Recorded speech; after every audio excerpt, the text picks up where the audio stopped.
Hello student, चलो आज આપણે બેઝિક મેથ્સ 2026 હમણાં જે ધોરણ 10નું પેપર ગયું છે ગુજરાત સ્ટેટનું, એનું સેક્શન બીનું ક્વેશ્ચન નંબર આપણે કરશું 26. તો ક્વેશ્ચન નંબર 26 એમ કહે છે દ્વિઘાત બહુપદીના શૂન્યનો સરવાળો કેટલો છે? વર્ગમૂળમાં 2 અને શૂન્યનો ગુણાકાર અને શૂન્યનો ગુણાકાર મને આપેલું છે 1/3. તો દ્વિઘાત બહુપદી મેળવો. તો દ્વિઘાત બહુપદી માટે આપણે જાણીએ છીએ કે દ્વિઘાત બહુપદી p(x) માટે x² - alpha plus beta x plus alpha અને બીટા શું છે? શૂન્યનો સરવાળો છે અને આલ્ફા બીટા શૂન્યનો ગુણાકાર છે. આ ક્વેશ્ચન ફક્ત 2 માર્ક્સ માટે છે.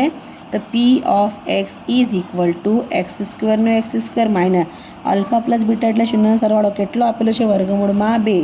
તો અહીંયા લખશું વર્ગમૂળમાં 2x પ્લસ ગુણાકાર એટલે કે આલ્ફા અને બીટા કેટલી કિંમત કેટલી છે? 1/3. તો અહીંયા લખશું આપણે 1/3. This is our answer.